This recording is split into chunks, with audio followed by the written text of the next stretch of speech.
ସ୍କୁଲରେ ପତାକା ଉତ୍ତୋଳନ ଚାଲିଥିଲା ବେଳେ ଟଳି ପଡ଼ିଲେ 9 ଜଣ ଛାତ୍ରୀ। ତଳେ ପଡ଼ି ହାତ ଗୋଡ଼ କଚାଡ଼ିଲେ ଆଉ ଅସ୍ୱାଭାବିକ ଆଚରଣ କରି କହୁଥାନ୍ତି, ଆଉ ଆମ ସମସ୍ତଙ୍କୁ ରକ୍ଷା କର, ବଞ୍ଚାଅ ବଞ୍ଚାଅ। ମେଡ଼ିକାଲ ନେବାକୁ ବାହାରିଲା ବେଳେ ଚାଲିଗଲା ସଙ୍ଗେ ସଙ୍ଗେ 9 ଜଣ ଛାତ୍ରୀଙ୍କର ଜୀବନ। ଦେହରେ ସ୍କୁଲର ପୋଷାକ, ହାତରେ ତ୍ରିରଙ୍ଗା ପତାକା ଧରି ସ୍ୱାଧୀନତା ଦିବସରେ ପିଲାଙ୍କର ମୃତ୍ୟୁ ଦେଖି ସମସ୍ତ ସାର୍, ସମସ୍ତ ଶିକ୍ଷକ ଓ ପୁରା ଗ୍ରାମବାସୀ ଆଶ୍ଚର୍ଯ୍ୟ ହୋଇ ଚକିତ ହୋଇ ପଡ଼ିଲେ। ହସ ଖୁସିରେ ମାହୋଲଟା ପୁରା ଦୁଃଖମୟ ହୋଇ ପଡ଼ିଲା ସେଇ ସ୍କୁଲଠାରେ। ତାଙ୍କର ପରିବାର ସେଇଠାରେ ଚିତ୍କାର କରି ମଥା ପିଟି କାନ୍ଦି କାନ୍ଦି କହୁଥାନ୍ତି, ଆମ ଝିଅ ପିଲାମାନଙ୍କୁ ରକ୍ଷା କର, ବଞ୍ଚେଇ ଦିଅ, ରକ୍ଷା କର। କିନ୍ତୁ କେହି ରକ୍ଷା କରିପାରିଲେ ନାହିଁ, ଚାଲିଗଲା ସଙ୍ଗେ ସଙ୍ଗେ ଜୀବନ। ତ ଭିଡ଼ିଓଟିକୁ ଆରମ୍ଭ କରିବା ପୂର୍ବରୁ ଯଦି ଆପଣମାନେ ଜଗତର ନାଥ ଜଗନ୍ନାଥଙ୍କୁ ମନରେ ଟିକିଏ ଭକ୍ତି କରନ୍ତି, ଡେଲି ପୂଜା ଅର୍ଚ୍ଚନା କରନ୍ତି, ତାହେଲେ କମେଣ୍ଟରେ ଗୋଟିଏ ଜୟ ଜଗନ୍ନାଥ ବୋଲି ଲେଖିଦେବେ। ଆଉ ନୂଆ କରି ଚ୍ୟାନେଲକୁ ଆସିଥିଲେ ଚ୍ୟାନେଲକୁ ଲାଇକ୍, ସେୟାର ଏଣ୍ଡ ସବସ୍କ୍ରାଇବ୍ କରିଦିଅନ୍ତୁ। ଚାଲନ୍ତୁ ଭିଡ଼ିଓଟିକୁ ଆରମ୍ଭ କରିବା। ନୟାଗଡ଼ ଜିଲ୍ଲା ଅନ୍ତର୍ଗତ ଦାମୋଦରପୁର ଗ୍ରାମରେ ସୁକୁମାର ବେହେରା ରହୁଥିଲେ। ପରିବାର କହିଲେ ସୁକୁମାର ଓ ତାଙ୍କ ସ୍ତ୍ରୀ ମିତାଲି ଆଉ ତାଙ୍କର ଗୋଟିଏ ମାତ୍ର ଝିଅ ଆଉ ଗୋଟିଏ ମାତ୍ର ପୁଅ, ଆଉ ସେ ଝିଅଟିର ନାମ ଥିଲା ସୋନାଲି। ସୁକୁମାର ଜଣେ ଦିନ ମଜୁରିଆ ହିସାବରେ ବିଲରେ କାମ କରିବାକୁ ଡେଲି ଯାଆନ୍ତି। 200-400 ଟଙ୍କା କାମରୁ ପାଇଲେ ତାଙ୍କ ଘର ସେ ଚଳାନ୍ତି। ଆଉ ତାଙ୍କ ସ୍ତ୍ରୀ ମିତାଲି ହାର୍ଟ ରୋଗରେ ପୀଡ଼ିତ ଅବସ୍ଥାରେ ଘରେ ରୁହନ୍ତି। ସେ କୌଣସି କାମ କରନ୍ତି ନାହିଁ, ଟୋଟାଲି ବେରୋଜଗାର କହିଲେ ଚଳିବ। ଆଉ ତାଙ୍କ ଝିଅ ମିତାଲି 10ମ ଶ୍ରେଣୀରେ ପାଠ ପଢ଼ୁଥାଏ। ଆଉ ସେ ଏମିତି ଏକ ଛୋଟ ପରିବାରରେ ଜନ୍ମ ହୋଇଥାଏ। ଆଉ ତାଙ୍କର ପୁଅ +3 ଫାର୍ଷ୍ଟ ଇୟରରେ ପଢ଼ୁଥାଏ। ତାଙ୍କ ଝିଅ ମିତାଲି ଯେତେବେଳେ ସ୍କୁଲକୁ ସ୍ୱାଧୀନତା ଦିବସ ଆସିଗଲା, ସେ ସ୍କୁଲକୁ ଯିବା ପାଇଁ ପ୍ରୟାସ ଆରମ୍ଭ କରିଲା। ଆଉ ତାଙ୍କ ବାପାଙ୍କୁ କହୁଥାଏ, ବାପା ମୋତେ ମାର୍କେଟକୁ ନେଇଚାଲ, ମୁଁ କିଛି ସ୍ୱାଧୀନତା ଦିବସର କିଛି କାର୍ଯ୍ୟ ପୁସ୍ତିକା, ମୋର କିଛି ସାମଗ୍ରୀ ଆଣିବି, ଆଉ ପତାକା ନେଇ ମୁଁ ମାର୍କେଟରୁ ଆସିବି।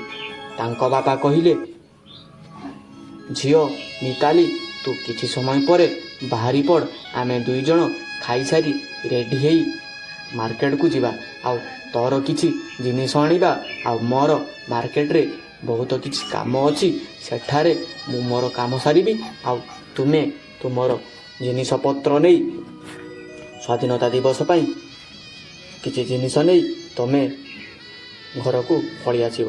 ଆଉ ସେଇଠାରେ ବାପ ଝିଅ ମନ ଖୁସି ହୋଇ ଘରୁ ବାହାରି ଗଲେ ମାର୍କେଟକୁ ଜିନିଷ ଆଣିବା ପାଇଁ। ଆଉ ସେଇ ମାର୍କେଟରେ ପହଞ୍ଚିଲା ବେଳକୁ ତାଙ୍କ ଝିଅ ମିତାଲି ବିଭିନ୍ନ ପ୍ରକାରର ପତାକା ଆଉ ବିଭିନ୍ନ ପ୍ରକାରର ବ୍ୟାଚ୍ ସବୁ ନେଇକି ତାଙ୍କ ଝିଅ ମିତାଲି ଘରକୁ ଆସିବାକୁ ଆରମ୍ଭ କଲା। ଆଉ ଘର ବାହାରି ସୁସଜ୍ଜିତ ଅବସ୍ଥାରେ ସ୍ୱାଧୀନତା ଦିବସର ସକାଳରେ ସେ ସ୍କୁଲକୁ ଯିବାକୁ ପ୍ରସ୍ତୁତ ହେଉଥାଏ। ଆଉ ତାର ମା ରୋଗିଣା ଅବସ୍ଥାରେ ସେ ଝିଅକୁ ବାହାର କରିଦେଇଥାଏ ସ୍ୱାଧୀନତା ଦିବସ ଯିବା ପାଇଁ, ସ୍କୁଲକୁ ପାଳିତ କରିବା ପାଇଁ। ଆଉ ତାର ଝିଅ ମିତାଲି ମନ ଖୁସିରେ ସ୍କୁଲକୁ ବାହାରି ଚାଲିଥାଏ। ଆଉ ଠିକ୍ ସେତିକି ବେଳେ ତା ଝିଅ ମିତାଲି ସ୍କୁଲରେ ଯାଇ ପହଞ୍ଚିଗଲା। ସମସ୍ତେ ଏଇ ଝିଅ ମିତାଲିକୁ ଅନାଇଥାନ୍ତି। ସେ ବିଭିନ୍ନ ରକମ ଫୁଲରେ, ବିଭିନ୍ନ ରକମ ପତାକାରେ, ବିଭିନ୍ନ ରକମ ବ୍ୟାଚ୍ରେ ସୁସଜ୍ଜିତ ହୋଇ ସେ ତାର ସ୍କୁଲରେ ପହଞ୍ଚିଗଲା। ଆଉ ପହଞ୍ଚିଗଲା ବେଳକୁ ସମସ୍ତେ ୟାକୁ ଅନାଇଥାନ୍ତି। ବହୁତ ସୁନ୍ଦର ମଧ୍ୟ ସେ ଝିଅ ଦେଖାଯାଉଥାଏ। ଆଉ ସାର୍ମାନଙ୍କର କଥା ଶୁଣି ସେମାନେ ସମସ୍ତେ ବାହାରି ପଡ଼ିଲେ ସ୍କୁଲରୁ ବାହାରକୁ ପତାକା ଉତ୍ତେଜିତ କରିବା ପାଇଁ। ଆଉ ସମସ୍ତେ ସାଙ୍ଗର ଝିଅମାନଙ୍କ ସହିତ ମିଶି ସେ ମଧ୍ୟ ସ୍କୁଲରୁ ବାହାରି ଆସିଲା ଧାଡ଼ି ହୋଇ ରାସ୍ତାଘାଟରେ ପ୍ରଚାର ପ୍ରସାର କରିବା ପାଇଁ ସ୍ୱାଧୀନତା ଦିବସର। ସେହି ସ୍ୱାଧୀନତା ସଂଗ୍ରାମୀମାନଙ୍କ ବିଷୟରେ ସେ ପ୍ରଚାର ପ୍ରସାର କରିବା ପାଇଁ ସମସ୍ତେ ସ୍କୁଲରେ ଡ୍ରମ୍ ବଜାଇ ଆଗରେ ଆଗରେ ଧାଡ଼ି ହୋଇ ଜୟ ଜଗନ୍ନାଥ, ଜୟ ଯବାନ, ଜୟ କିଷାନ ଏମିତି ଭାବରେ ଭାଷଣ ପ୍ରତିଯୋଗିତା କରି ସେମାନେ ସମସ୍ତେ ବାହାରି ଆସିଲେ ସେଇ ଦାଣ୍ଡ ଦୁଆରରେ, ସେଇ ରାସ୍ତାଘାଟରେ ଚାଲି ଚାଲି ବାହାରକୁ ବାହାରି ଆସିଲେ। ଆଉ ଠିକ୍ ସେତିକି ବେଳେ ସେଇ ରାସ୍ତା ମଝିରେ ତାଙ୍କମାନଙ୍କ ସହିତ ଘଟିଗଲା, ଆଉ ସେଇ ମିତାଲି ସହିତ ଘଟିଗଲା ବହୁତ ବଡ଼ ଦୁର୍ଘଟଣା। ଠିକ୍ ସେତିକି ବେଳେ ରାସ୍ତାଘାଟରେ ବହୁତ ବଡ଼ ଟ୍ରକ୍ ଆସି ସେମାନଙ୍କ ସହିତ ଦୁର୍ଘଟଣାଗ୍ରସ୍ତରେ ବହୁତ ବଡ଼ ଦୁର୍ଘଟଣା ଘଟାଇଥିଲା।